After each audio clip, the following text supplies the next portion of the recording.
제22장. 많은 재물보다 명예를 택할 것이요 은이나 금보다 은총을 더욱 택할 것이니라. 가난한 자와 부한 자가 함께 살거니와 그 모두를 지으신 이는 여호와시니라. 슬기로운 자는 재앙을 보면 숨어 피하여도 어리석은 자는 나가다가 해를 받느니라. 겸손과 여호와를 경외함의 보상은 재물과 영광과 생명이니라. 패역한 자의 길에는 가시와 올무가 있거니와 영혼을 지키는 자는 이를 멀리하느니라. 마땅히 행할 길을 아이에게 가르치라. 그리하면 늙어도 그것을 떠나지 아니하리라. 부자는 가난한 자를 주관하고 빚진 자는 체주의 종이 되느니라. 악을 뿌리는 자는 재앙을 거두리니 그 분노의 기세가 쇠하리라. 선한 눈을 가진 자는 복을 받으리니 이는 양식을 가난한 자에게 줌이니라. 거만한 자를 쫓아내면 다툼이 쉬고 싸움과 수욕이 그치느니라. 마음의 정결을 사모하는 자의 입술에는 덕이 있으므로 임금이 그의 친구가 되느니라. 여호와의 눈은 지식 있는 사람을 지키시나 사악한 사람의 말은 패하게 하시느니라.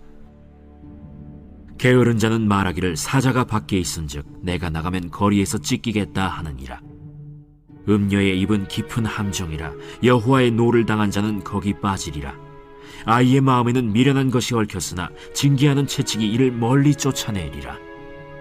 이익을 얻으려고 가난한 자를 학대하는 자와 부자에게 주는 자는 가난하여질 뿐이니라. 오늘 말씀 보시면은요, 이제 오늘 본문으로 인해서 솔로몬의 잠언의 모음집이 끝나는 장이 됩니다.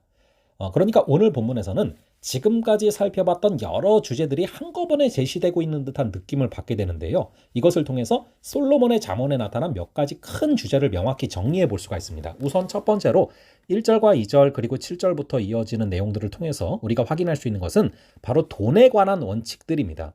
이 잠언에는 돈에 관련된 가르침이 많습니다. 솔로몬은 7절에서 기왕이면 부자가 되는 게 좋다고 가르치죠. 게을러서 가난해지는 경우가 많기 때문이라는 것인데요.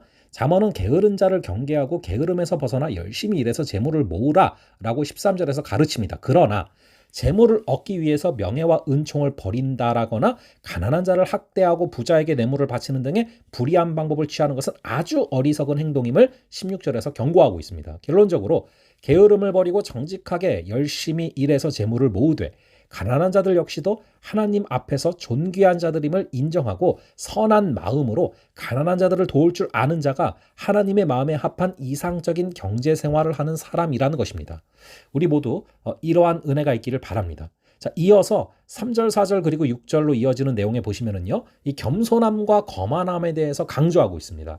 하나님을 경외하고 그분의 주권을 인정하는 태도가 바로 겸손이다라는 것을 4절에서 말씀하고 있죠. 반대로 하나님이 마치 없는 것처럼 자기 마음대로 행하는 태도가 교만이요 어리석음이다라고 말씀하고 있습니다. 그래서 슬기로운 자는 하나님이 허락하신 재앙을 막을 수 없음으로 인하여서 인정하고 숨고 피할 줄 아는데 어리석은 자는 자기 힘으로 막으려다가 큰 해를 당한다는 것입니다. 이렇게 하나님 앞에서 겸손하지 않고 자기의 능력을 과신하는 자는 다른 이들을 무시하는 태도를 갖기 마련이고 그 때문에 사람들 사이에 갈등을 일으키는 것입니다. 평안을 얻기 위한 가장 좋은 방법은 이런 자들을 멀리하는 것이다 라고 10절에서 말씀하고 있습니다. 이에 솔로몬은 자녀들에게 하나님의 길을 가르치고 잘못된 행동을 하면 징계를 해서라도 바로잡아야 된다라고 15절에서 권면하고 있습니다. 부모의 가르침을 겸손히 받아들일 때 아이가 하나님의 은혜를 입을 수 있는 것입니다. 인생의 주인은 하나님이심을 인정하는 겸손함을 유지할 때 주님 주시는 복을 누리게 될 줄로 믿습니다. 마지막으로 5절과 8절 그리고 11절을 보시면은요, 지혜는 바로 죄악을 멀리하는 것이다. 그리고 마음을 정결하게 하는 것이다 라는 것을 확인할 수 있습니다. 지혜로운 사람은 패역한 자, 악을 뿌리는 자의 길에 들어서지 않는데 그 자체가 가시와 올무의 길이요 재앙의 길이기 때문이고 하나님도 지식과 지혜를 갖춘 자를 돌보시고 사악한 자는 패배하게 하시기 때문이다 라고 12절에서 말씀하고 있습니다. 특별히 솔로몬은 여러 죄악 중에서도 음란의 죄를 특히 경계하고 있습니다. 충동적일 뿐 아니라 들키지 않으리라고 생각하게 만드는 죄이기 때문이다라는 것이죠. 하지만 이것은 깊은 함정과 같기 때문에 정말로 조심해라 라고 14절에서 말씀하고 있습니다. 우리가 이런 악한 길로 들어서지 않기 위해서는 반드시 자신의 영혼을 지켜야만 하고 마음의 정결함을 사모해야 되고 덕스러운 언어 생활을 유지해야 되는 것이죠. 영혼, 즉 마음을 지키지 못하면 죄를 피할 수 없게 된다라는 것입니다. 언제나 말씀을 가까이 하고 기도에 힘쓰며 선한 마음을 갖기 위해서 영적인 단련이 있는 여러분 되기를 바랍니다.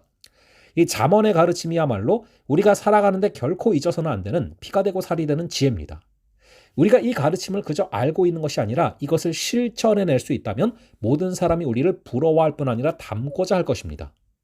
우리가 모두 이 지혜를 가지고 겸손히 주님의 인도하심을 바라고 죄악의 눈길도 주지 않음으로 인해서 주님의 보호하심과 그리고 도우심을 입는 그런 귀한 하루 되시기를 바랍니다. 잠시 기도하겠습니다. 아버지 하나님, 오늘의 말씀을 통하여서 재물에 대해서 우리가 어떠한 태도를 취해야 하는지, 그리고 겸손함과 교만함 가운데 겸손함을 택해야 되는 이유가 무엇인지, 그리고 죄악을 멀리하며 걸어갈 때 그것을 통하여서 하나님께서 어떠한 역사를 허락하시는지를 우리가 바라보게 됩니다. 아버지, 오늘 말씀을 기억하여서 아버지 이 말씀에 나온 것들을 하나하나 실천하며 걸어갈 때 우리의 삶을 통해 영광 받아 주시고 우리가 주님 주시는 복을 누릴 수 있는 귀한 하루 되게 하여 주시옵소서. 감사드리고 이 모든 말씀 우리 주 예수 그리스도의 이름으로 기도합니다. 아멘. 예, 그럼 또 다음번에 또 뵙도록 하겠습니다.